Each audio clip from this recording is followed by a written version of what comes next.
Upstate Medical University in Syracuse, New York invites you to Be the Informed Patient with the podcast that features experts from Central New York's only academic medical center. I'm your host, Amber Smith. Just how concerned should we be about bird flu? I'm turning to Dr. Stephen Thomas, the director of the Upstate Global Health Institute. He's a professor of microbiology and immunology and a doctor who specializes in infectious disease. Welcome back to The Informed Patient, Dr. Thomas. It's good to be with you. Thank you. Bird flu keeps making headlines, especially in communities that have large poultry farms. Is this a potential threat to humans that we should be concerned about?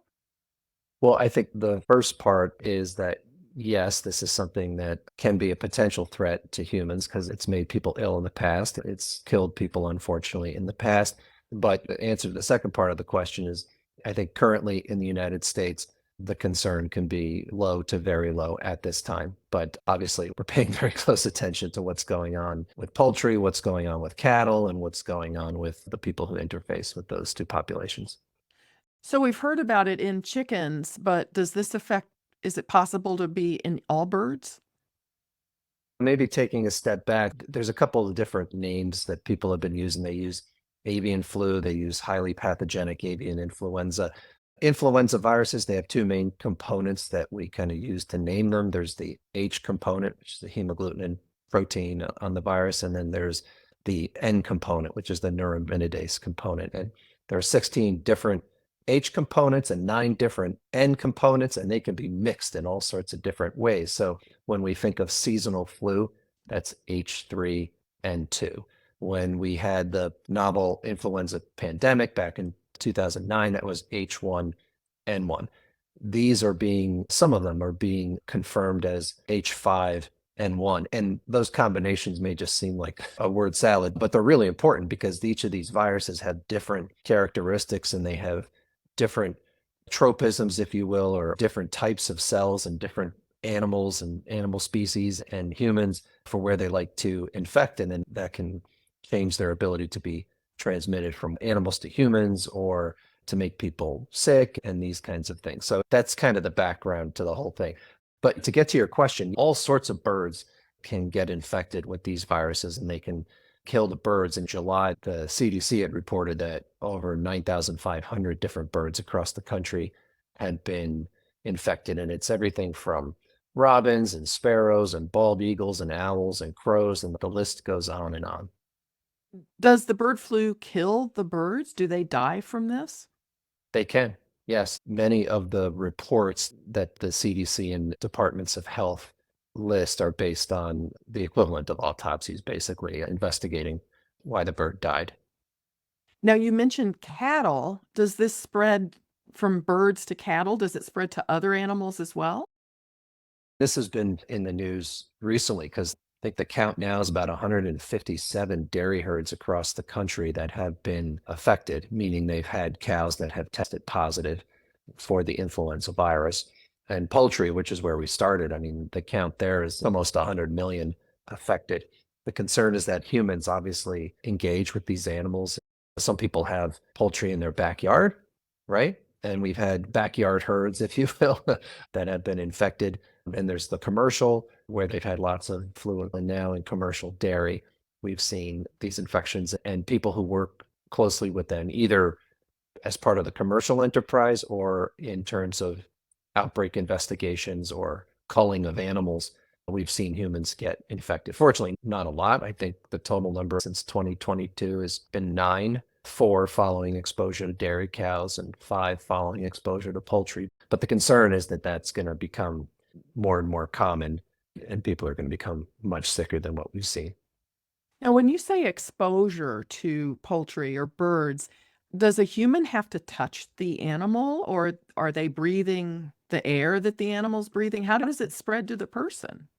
Back to the earlier conversation about these H and N proteins, based upon the proteins and the combination of proteins, these viruses can preferentially infect certain types of cells and it can get into secretions, so from the respiratory system, but it can also get into excretions from like the gastrointestinal tract. And so you can have urine and feces and these things can dry out and they become powdery and then you have wind blowing them up and people breathing them in. And so folks can get infected that way. With the cows, they have found high levels of infectious virus in the milk. That's why they're saying don't drink raw cow milk. Those are some ways that you can get exposed. So, what about eating chicken? If the chicken was infected with bird flu and gets packaged and sent to the grocery store, could a person catch it from eating that chicken? I am not familiar with any reports of that occurring. My guess is that similar to milk, where a pasteurization process makes the milk safe, my guess is that the process of slaughtering the chickens and cleaning the chickens and packaging the chickens and then ultimately cooking the chickens, that would make the chicken non-infectious. But I'm not sure. I have not seen any reports about human infections resulting from eating infected chickens. Now, once a human is infected, can they spread it to other humans?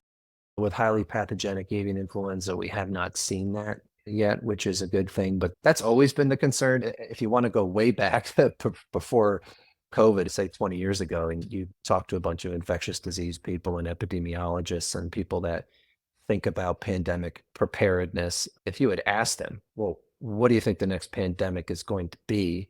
People would have said it would be a strain of influenza.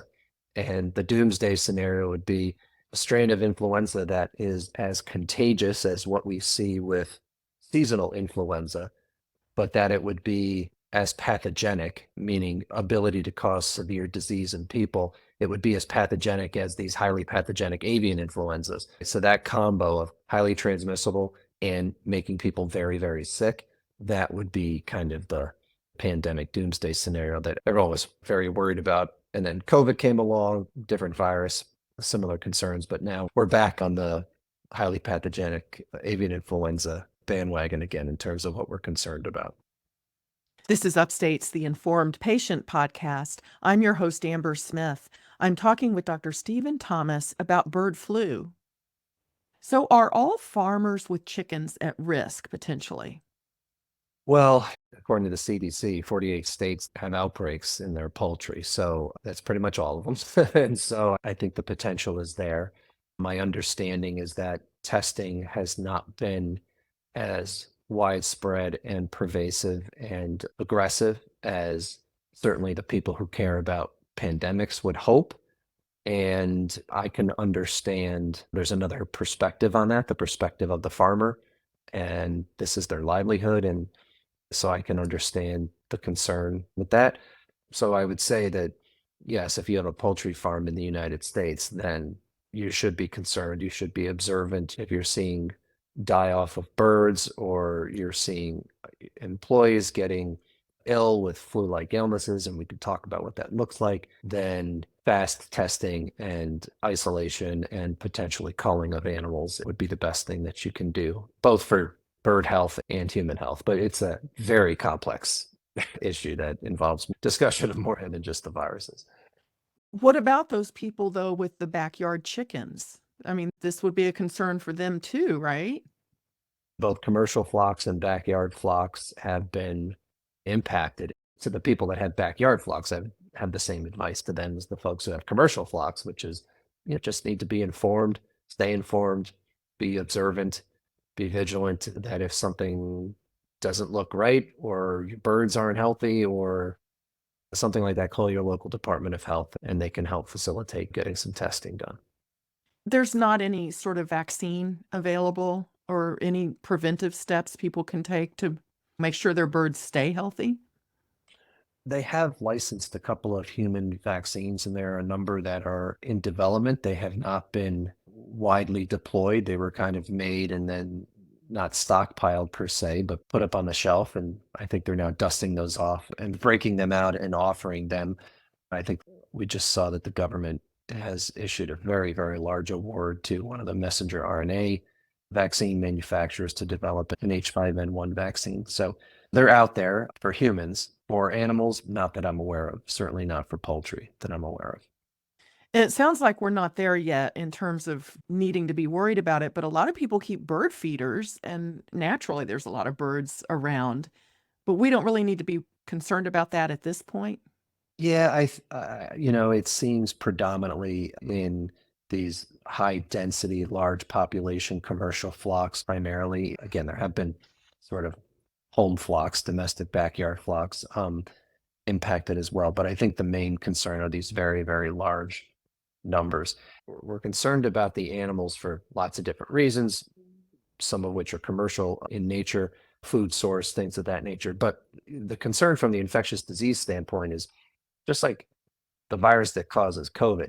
Every time a living being gets infected with this virus, that virus is going to go through millions of replication cycles in its normal course of infection. And every time it does one of those cycles, there's the potential that a mutation can occur. And we know they do occur and they often occur. And usually it doesn't amount to anything. But if the planets align and the virus gets lucky, it can mutate into something that can reflect that doomsday scenario I was talking about, right? Where something that can easily jump from an animal to a human, and then the worst case scenario from human to human. So this is another reason why we want to kind of isolate these infections and stamp them out as quickly as possible, because we're trying to not give the virus any more uh, evolutionary advantage than it already has. How does bird flu compare with seasonal flu? So highly pathogenic avian influenza, the mortality rate can be quite high in people who get sick. Fortunately, what we've seen so far since 2022, when we started to track these cases in the poultry and in the dairy, the people who have been infected, they have had flu-like symptoms, and so they have had fever and they've had some cough and some chills, and they may have had kind of a sore throat or a runny nose.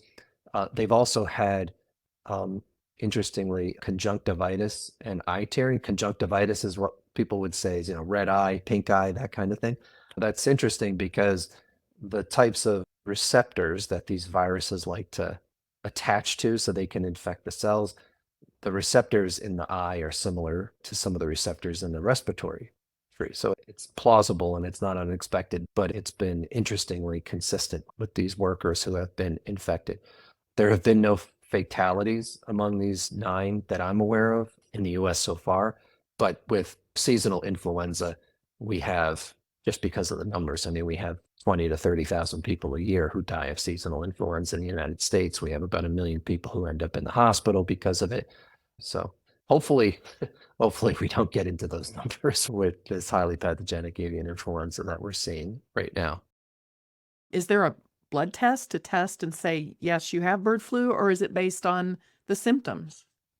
I was always taught that clinicians make diagnoses, not tests, right? Tests are designed to support a clinical diagnosis. So if somebody were to come in with flu-like symptoms in July of 2024, these clinicians should be asking very specific questions about uh, not just the symptoms, but where have you been? What have you been doing? Have you had contact with any animals? Because what do we have? What's going to happen in a couple of weeks, right? We're going to have a big, huge state fair. There might be poultry, there might be cattle, there might be pigs, right? Pigs are also great for influenza viruses. So we have lots of agricultural activities here, farmers, et cetera. So you just have to take a good detailed history to say, okay, are they sick? Could this represent influenza? And do they have an exposure history that could be consistent with someone who's at risk for avian influenza? You should test them for the routine sorts of things, right? But I think the only places you can get definitive H5N1 tests, so tests for highly pathogenic avian flu, is at certain departments of health. And so I would immediately be on the phone with Wadsworth and say, I have a respiratory sample that I would like to have tested, and then, care for that person accordingly and isolate them accordingly. Because people with flu, it's so common, we don't think so much about it, but people with influenza really should be isolating themselves routinely from other people because they can pass it. So I would treat them the same way if I thought it was seasonal flu or avian flu. Well, I wanted to ask you about the spread of bird flu with the changing climate. Does that impact how respiratory viruses like the bird flu spread, either from animal to animal or animal to people? So infectious diseases that are typically within certain animal populations, and if those animal populations have migratory patterns where they impact, the density of animals coming together, moving together, that kind of thing. I guess that changes in ecology in general, changes in temperature could potentially impact that. For diseases, human diseases that are transmitted person to person, which this one we have not seen yet, temperature changes how people behave, right? And obviously being outside in the sun with lots of ventilation and everything reduces risk for person to person transmission. I'm not sure specifically about any climate slash highly pathogenic avian influenza correlation just yet, with the caveat that they're actually investigating a poultry culling event where a couple of people were infected, and they think it's because, uh, or what could be contributing is that it was so hot and there were fans going and people were in personal protective gear and they were sweating, and they think it could have potentially reduced the effectiveness of the personal protective gear. So that's an indirect way of how climate may have interestingly impacted a recent cluster of cases of people who went there to call animals to try Yeah. and stop the spread. So in an indirect way, the climate might have impacted. Well, before we wrap up, I wanted to ask you if you can let us know about some of the projects the Upstate Global Health Institute has underway that are tied to respiratory viruses, because I know you're sometimes looking for people to volunteer to help with those studies.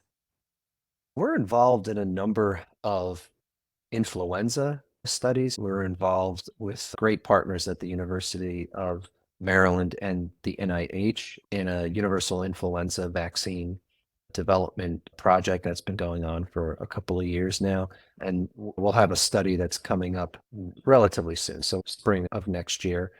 And then we have other projects that we're involved in with combination COVID influenza vaccines. We're involved in vaccine projects of people just trying to make better flu vaccines, vaccines that perform better by being a little more specific to the viruses that are circulating at the time. We're working with the county, Onondaga County, on a respiratory virus project, which we hope to launch at the start of this season, so September, October of 2024. And I will disclose I've made a couple calls to folks who are doing H5N1 work to say, we would be great partners because we like to work on things that impact our community.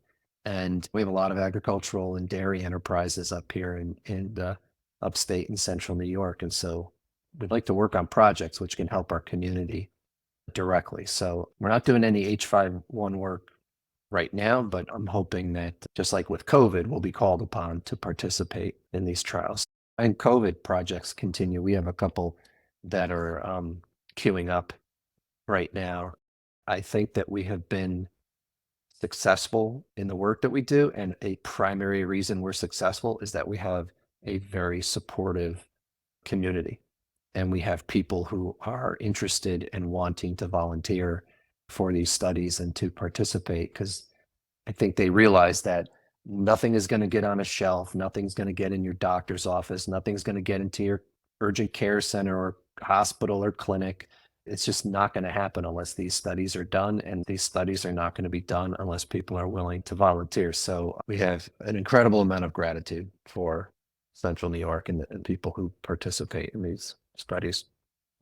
And people that might be interested in that can learn more if they go to upstate.edu/global health online. They can kind of stay apprised of some of the projects you've got underway.